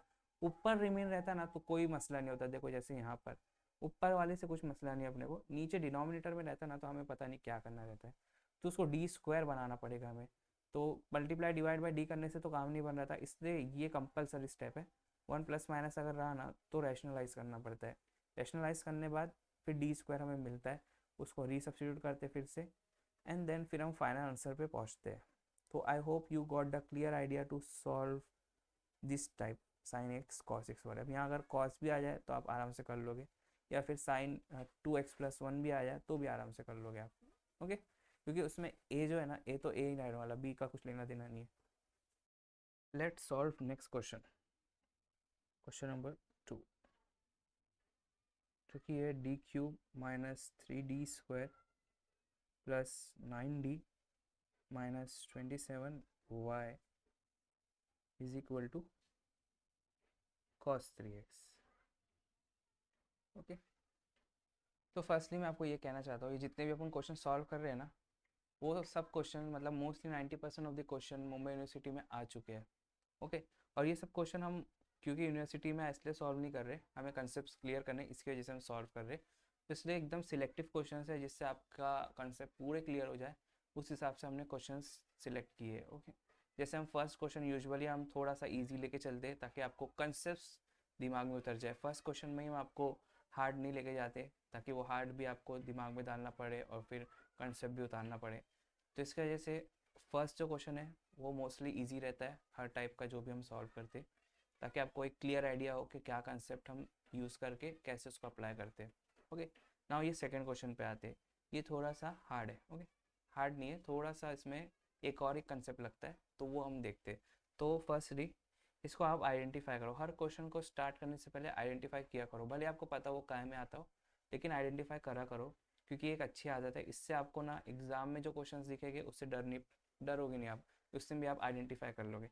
फॉर एग्जाम्पल आपको सिर्फ और सिर्फ ये क्वेश्चन दिख रहा है एग्जाम में, तो आपको क्या दिमाग में आना चाहिए कि फर्स्ट ये तो ऑपरेटर डी के फॉर्म में, तो मतलब ये मॉड्यूल 2 से। मॉड्यूल 2 में भी क्योंकि right hand side equal to cos 3x है, तो ये नॉन होमोजीनियस है, वो भी टाइप 2 में है, साइन और cos वाले में cos 3x अकेला है। ओके, सो फर्स्ट स्टेप हमारा क्या रहता है, चाहे कोई भी टाइप हो, फर्स्ट स्टेप रहता है हमारा ऑपरेटर फॉर्म में लाओ। ठीक है, ये ऑलरेडी है ऑपरेटर फॉर्म में, तो इसको लिखो आप और फाई की वैल्यू लिखो। और इसमें सोल्यूशन क्या हो जाएगा हमारा, क्योंकि नॉन होमोजीनियस है तो C F plus P I हो जाएगा। ओके, तो अब सेकंड स्टेप पे आते हैं। सेकंड स्टेप हमारा रहता था सी एफ निकालने का, है ना। तो सी एफ निकालने के लिए हमें ऑक्सिलरी इक्वेशन लिखनी पड़ती थी, जो कि ये, लेकिन यहाँ लिख देना, एंड देन उसके रूट्स निकालते थे, क्योंकि क्यूबिक इक्वेशन है तो उसके 3 रूट्स आएंगे।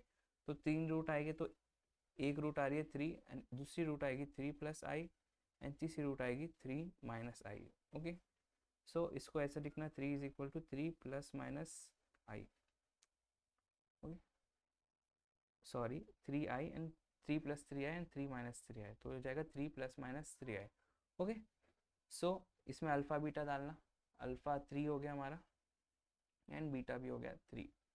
तो सी एफ हमारा क्या बनेगा, सी एफ हमारा बनेगा e raise to C1 E raise to 3x plus C2 plus C3, sorry ये रिपीटेशन का केस थोड़ी है, ये इमेजनरी का केस है, तो बन जाएगा e raise to 3x alpha x C2 cos of 3x plus C3 sine of 3x।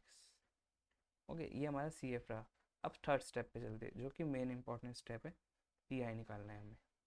Okay, तो पी आई का फॉर्मूला क्या था, P I is equal to 1/f(d) into 5। Okay, so 1/f(d) लिखो, क्या है अपना D cube minus 3d² plus 9d, तो d cube minus 3d² plus 9d minus 27। Okay, into cos of 3x।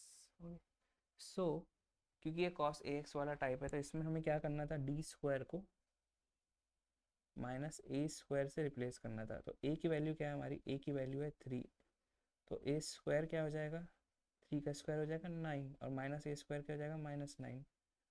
तो हमें d² की जगह क्या डालना है, -9 को डालना है। ओके, तो यहाँ पर तो d क्यूब है, d² तो एक ही टर्म में है, एक काम करो, क्यूब को हम स्क्वायर बना सकते हैं, कैसे, d इंटू d² करेंगे तो क्या हो जाएगा, d क्यूब ही आ जाएगा ना। तो यहाँ d² आ जाएगा plus 9d minus 27 cos of 3x। Okay, now अब डालो d² की जगह क्या डालोगे आप, -9 -3 -9 plus 9d minus 27 cos of 3x। Okay, तो ये -9d and plus 9d cancel हो जाएगा, और 3 9 ज़ा 27, minus minus plus, plus 27 minus 27 भी कैंसिल हो जाएगी, तो आपको बनेगा यहाँ पर 1/0 बचेगा बस, कॉस ऑफ 3x। अरे यार, यहाँ तो दिक्कत आ गई, 1/0 आ गया, मतलब ये पी आई हमारा इनफाइनाइट हो गया, ये तो हमें होने नहीं देना है ना। तो हम क्या कर रहे थे पहले, e⁻x में अगर 0 हो रहा था तो हम क्या करते थे, इस डिनोमिनेटर का डेरिवेट करते थे और x ऐड करते थे न्यूमरेटर में। तो इसमें भी हमें सेम फॉलो करना है, ठीक है। आप अगर बुक्स में देखो या कोई कॉलेजेस में ना, आपको ना बड़े बड़े 4 फार्मूले दे देंगे कि अगर 0 होता है तो ये 4 फार्मूले अप्लाई करो और फिर इसका आंसर आता है। लेकिन आपको उस फार्मूले को अप्लाई करने की ज़रूरत नहीं, आप सिंपली इसको डेरिवेट करके x ऐड करो, उससे भी आपका सेम आंसर आएगा। ओके, सो आपको ज़रूरी नहीं आप कॉलेज का मेथड फॉलो करो, आप एक नॉर्मल स्टैंडर्ड मेथड फॉलो करोगे ना, क्योंकि यूनिवर्सिटी के जो पेपर्स है वो आपके कॉलेज में नहीं चेक होते, वो रैंडम कॉलेजेस में जाके चेक होते। तो उनके लिए अगर फाइनल आंसर सही आ रहा है कोई मेथड से, तो मेथड को उनको राइट, मतलब वो मेथड के फुल मार्क्स उनको देने पड़ेंगे ही पड़ेंगे, वरना यूनिवर्सिटी वाले उनको केस कर देंगे, ठीक है। तो इसकी वजह से आप ये मेथड फॉलो करना। आप बुक, अगर आप बुक का मेथड फॉलो करोगे 4 फॉर्मूले रिमेंबर करने का, तो उससे आप क्या हो रहा ना, आप अननेसेसरी चीज़ें अपने दिमाग में डाल रहे हो ये सब और एक्स्ट्रा रिमेंबर करने के लिए। तो हम लोग यही ट्राई करते हैं क्या, जो सामने वाले स्टूडेंट्स हैं उनको अननेसेसरी चीज़ें ना सीखना पड़े और सिर्फ नेसेसरी चीज़ें वो अपने दिमाग में स्टोर करें, ताकि मैक्सिमम एफिशिएंसी के साथ मार्क्स आ पाए। ओके, सो ये स्टेप को हमें क्या करना था, क्योंकि यहाँ पर 0 हो रहा था डिनोमिनेटर, d² को a² पुट करने से -a², तो हम अब इसको डेरिवेट करेंगे। तो फर्स्टली हम पहले f(d) लिखते हैं। यहाँ पर f(d) है d³ - 3d² प्लस 9d -27, है ना। इसका डेरिवेट क्या हो जाएगा, f'(d), इसका डेरिवेटिव हो जाएगा 3d² -3 to the 6d plus 9। Okay, अब हम डिनोमिनेटर में इसका डेरिवेटिव लिखेंगे, तो हो जाएगा 1/3d² -6d plus 9 into cos of 3x। 1 second, ठीक है। अभी ये तो कर दिया हमने डेरिवेट, अब इसको x से मल्टीप्लाई करना पड़ेगा। x इन सब के बाहर रहेगा, एज अ कांस्टेंट ट्रीट होगा वो यहाँ पर। तो x को बाहर लिखना, x को भूल के भी यहाँ पर मत लिखना अंदर, या फिर यहाँ पर मत लिखना, क्योंकि आगे जाके स्टेप्स में प्रॉब्लम आ सकती है। ओके, सो अब हम डाल सकते हैं d² की जगह क्या डालेंगे हम, d² की जगह हम डालेंगे -9, मतलब -a²। So let's put it 1/3 into -9 -6d plus 9 cos 3x। Okay, so इसको सिंप्लीफाई करो, x/3 9 27 -27 प्लस 9 मतलब -18, तो 1/-18 into -60। Okay, cos of 3x। अब एक काम करो, ये माइनस कॉमन ले लो यहाँ से, तो हो जाएगा -x 1/60 प्लस 18, दोनों प्लस हो जाएंगे, कॉस ऑफ 3x। सिर्फ सिंप्लीफिकेशन के लिए हमने वो माइनस कॉमन लिए, ठीक है। अभी क्या करना था, इसके बाद वाला स्टेप था हमारा रैशनलाइज द डिनोमिनेटर करना है, क्योंकि यहाँ पर ये डिनोमिनेटर में d प्लस समथिंग आ गया ना, तो इसको हटाना है, तो इसको रैशनलाइज करो।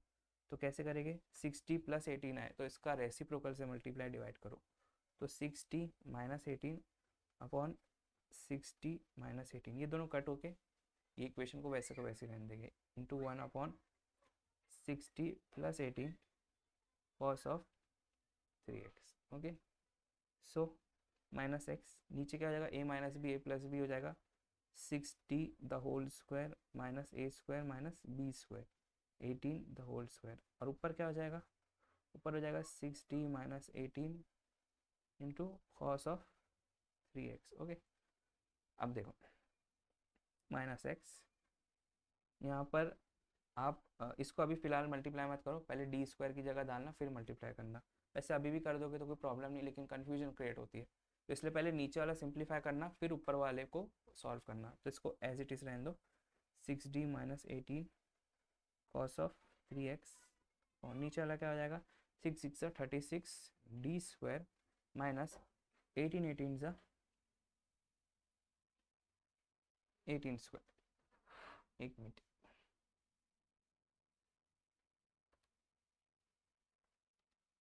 324 हो जाएगा 18 का स्क्वायर।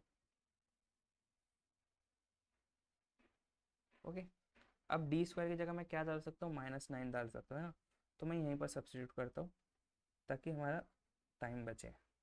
तो 36 इंटू -9 क्या हो जाएगा, 36 इंटू -9 हो जाएगा 324। तो ये क्या हो जाएगा, -324 -324, मतलब दोनों प्लस हो जाएंगे, +324 हो जाएगा 648। तो -648 हो जाएगा, -x upon 60 -18 cos of 3x upon -648। ये माइनस एंड ये माइनस कैंसिल हो जाएंगे। Okay, now you got it. अब इसको सिंप्लीफाई करो, एक काम करो, 648 को बाहर ले लो, अब डालो इसको 6d cos 3x -18 cos 3x। Okay, तो क्या हो जाएगा, x upon 648, 6 derivative of cos is minus sine, तो माइनस साइन 3x इंटू 3 हो जाएगा, -18 cos 3x। ओके, सो इसको फर्दर आप सिंप्लीफाई करो, 6 3 ज़ा 18, तो 18 divide by 648 is nothing but 1/36। तो अंदर बचेगा -x sine 3x upon 36 minus cos 3x upon 36। x, ये x दोनों से मल्टीप्लाई होगा, है ना। ओके, तो this is your final P I. तो अब सी कंप्लीट सोल्यूशन क्या हो जाएगा, C F plus P I. तो सी एफ यहाँ लिखना प्लस ये पी आई यहाँ पर लिखना। ओके, तो आपने इसको देखा कि अगर मैं यहाँ पर x बाहर की जगह मैं अगर अंदर मल्टीप्लाई करता x cos 3x, तो फिर डेरिवेट लेते समय मेरे को x cos 3x का डेरिवेट लेना पड़ता, तो आंसर कुछ और आता, तो आंसर पूरा गड़बड़ हो जाता है। इसलिए ना सोच समझ के आपको मल्टीप्लाई करना है, कि आपने नीचे डिनोमिनेटर के डेरिवेट किए ना, तो आपको पूरे टर्म से x मल्टीप्लाई करना है, वो भी यहाँ पर बाहर करना पड़ेगा आपको। ओके, और फिर अंदर आप अपनी वही जो नॉर्मल स्टेप्स फॉलो कर रहे हो वही करो, ठीक है।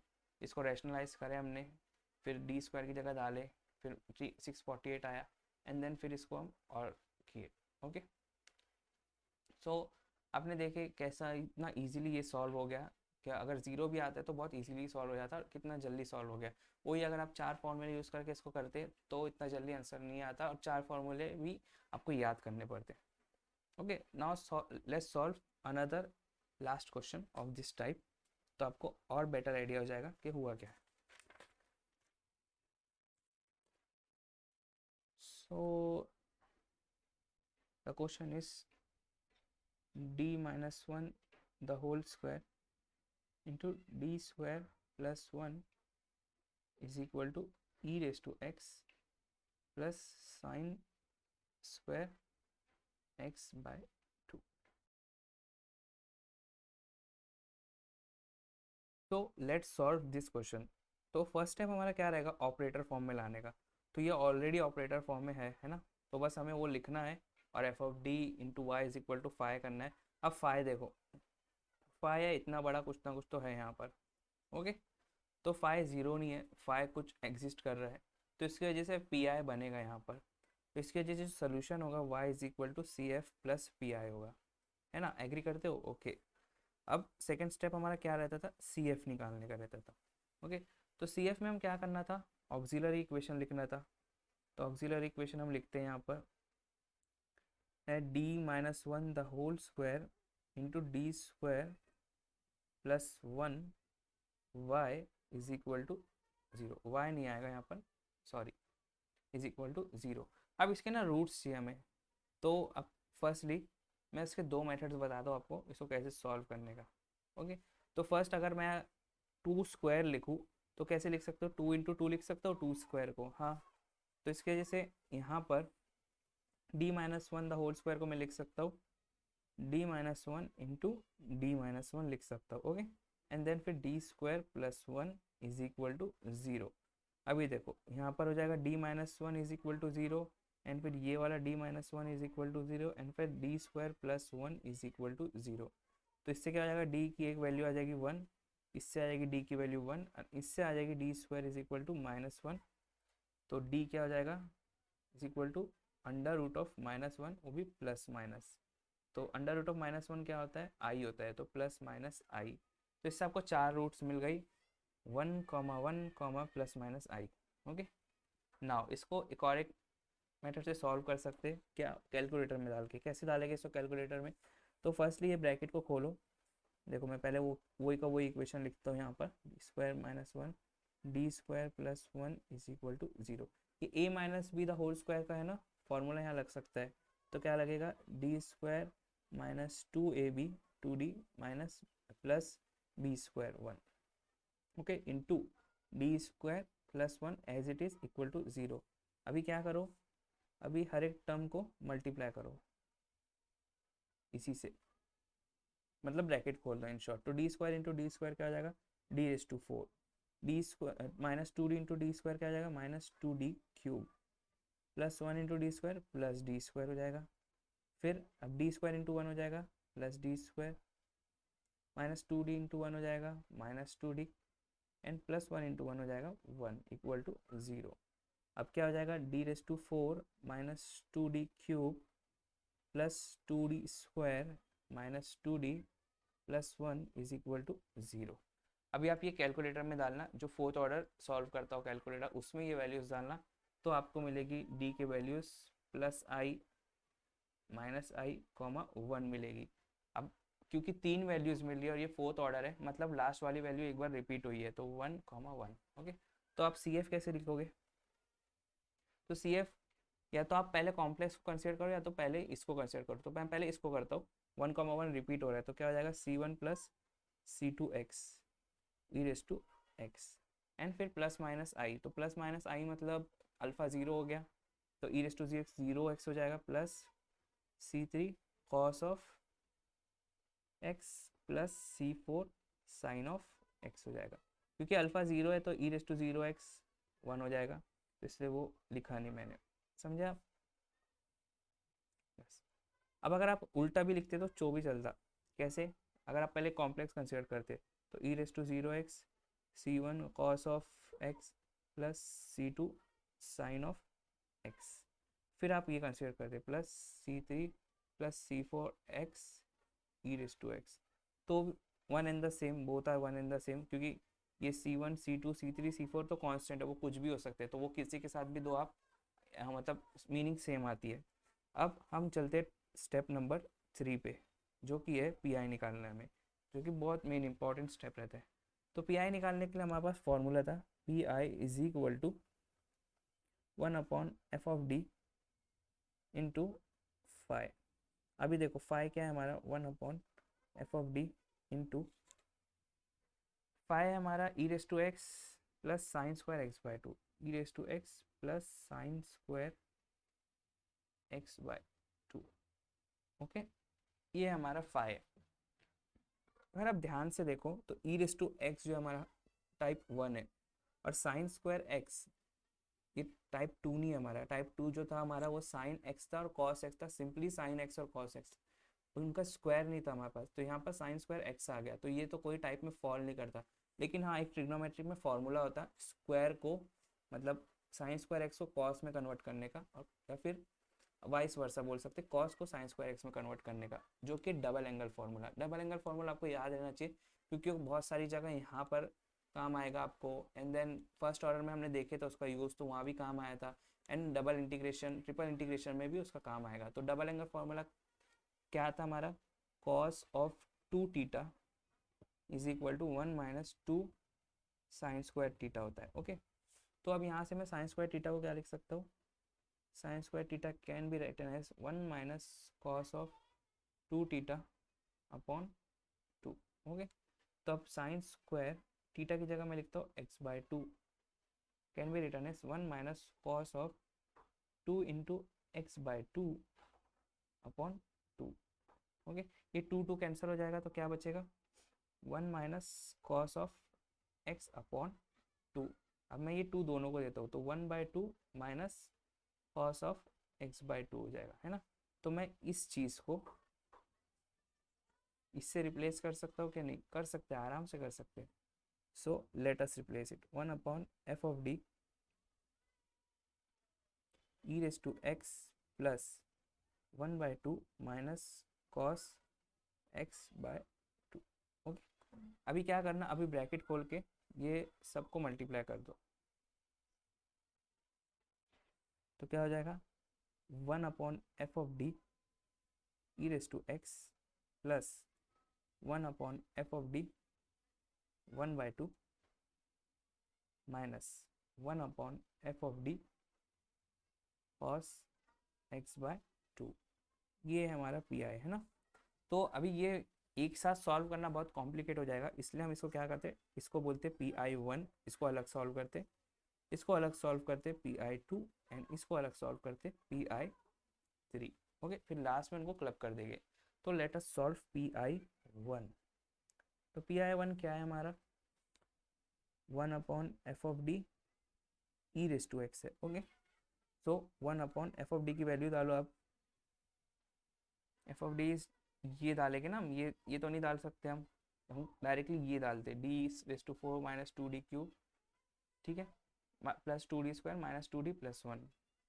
तो d⁻4 minus 2d³ plus 2d² minus 2d plus 1। Let me recheck it. Okay, it is right. फिर e⁻x, तो अब क्या करने का, ये टाइप 1 में फॉलो करता है हमारा e⁻x सिंपली, तो d को a से रिप्लेस करने का। तो f(d) will be f(a) only. Okay, तो d को a से जब हम रिप्लेस करेंगे तो 1/4 माइनस 2 इंटू 1 का क्यूब प्लस 2 इंटू 1 का square minus 2 into 1 plus 1 e⁻x। अब इसको सिंप्लीफाई करो तो 1/1 माइनस 2 प्लस 2 कैंसिल हो जाएगा, 1 माइनस 2 इज -1 प्लस 1 0, यहाँ पर 0 आ गया। अब ये इन्फिनिटी बन गया, मतलब पी आई इन्फिनिटी बन गया। अब यहाँ प्रॉब्लम आ गई, तो जब भी प्रॉब्लम आती क्या करते थे हम, डेरिवेट करते थे। तो इसलिए मैं बोल रहा था आपको ये वाला फॉर्म लिखो, इसको डेरिवेट करना इजी रहता है। तो 1/, अब इसको डेरिवेट करो आप, 4d³ minus 6d² plus 4d minus 2 e⁻x। अब मैंने इसको डेरिवेट कर दिया तो मेरे को x से मल्टीप्लाई करना पड़ेगा यहाँ पर, है ना। तो मल्टीप्लाई कर दिया x से, अब मैं सब्स्टिट्यूट कर सकता हूँ d की जगह 1/4 into 1³ minus 6 into 1² plus 4 into 1 minus 2 e⁻x। Okay, so अभी सिंप्लीफाई करो, 1/4 minus 6 is -2, 4 minus 2 is +2, -2 plus 2 0 हो गया, वापस से 0 हो गया। अरे यार, अब दिक्कत आ गई वापस। अब हमें क्या करना पड़ेगा, अब हमें फिर से डेरिवेट करना पड़ेगा। तो इसको वापस डेरिवेट करेंगे हम, तो x इंटू, अब वापस एक x आ जाएगा ऊपर क्योंकि हम एक और बार डेरिवेट कर रहे हैं।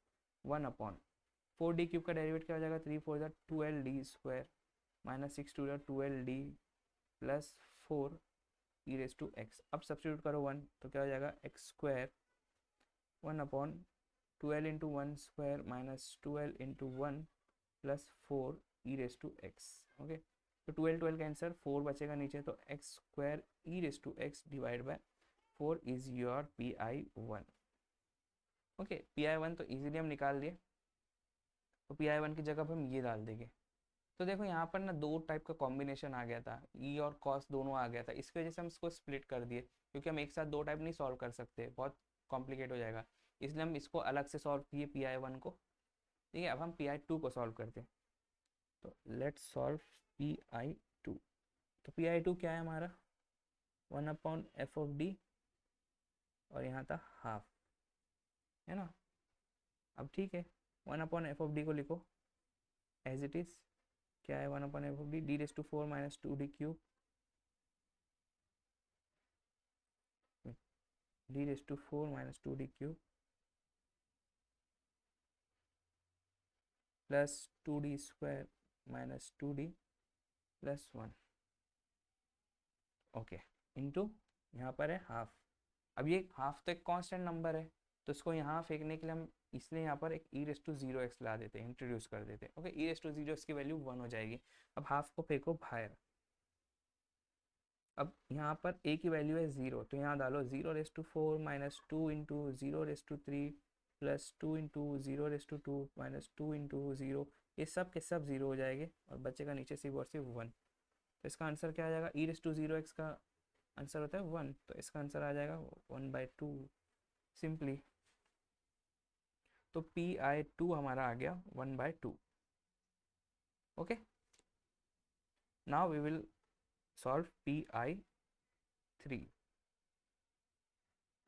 सो PI3 क्या था, 1/f of d cos of x/2.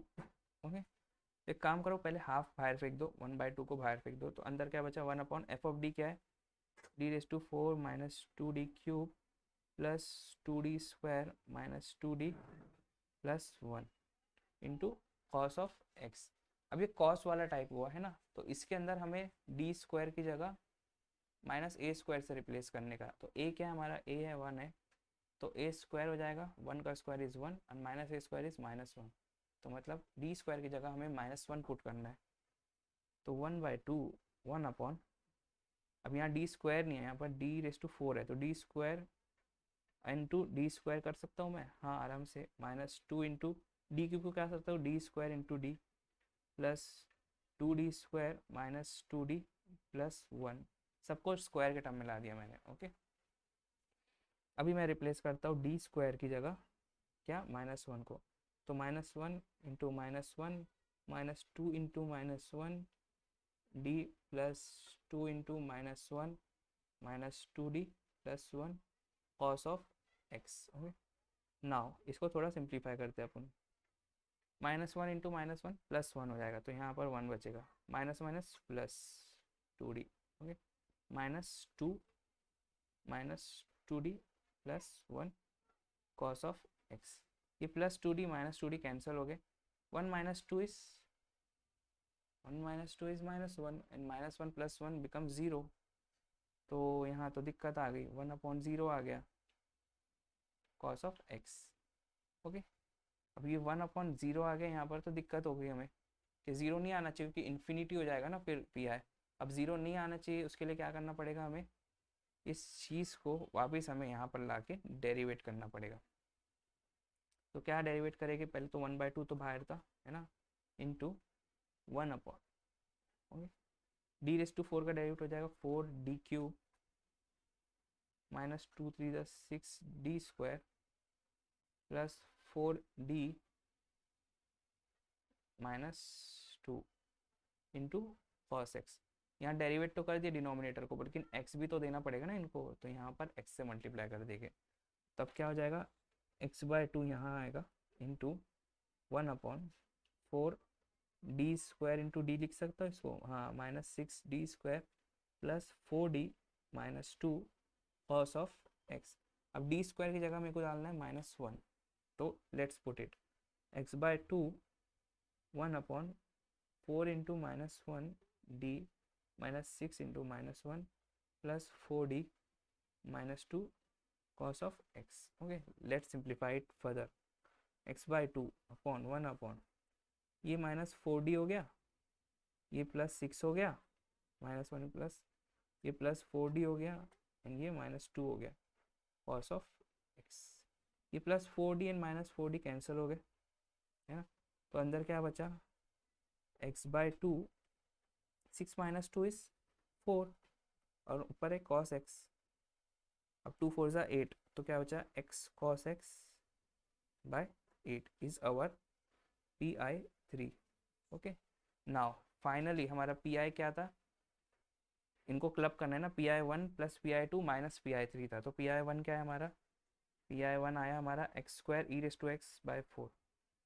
तो x² e⁴ प्लस PI2 क्या है हमारा, हाफ आया, माइनस क्यों, क्योंकि यहाँ पर माइनस था, ये देखो PI3. अब PI3 क्या है हमारा, PI3 हमारा x cos x/8. ओके, तो ये हमारा आ गया PI. तो हमारा कंप्लीट सोल्यूशन क्या बनेगा, y = CF प्लस PI. तो यहाँ CF लिखना एंड यहाँ पर ये PI डालना, तो आपको कंप्लीट सोल्यूशन मिल जाएगा.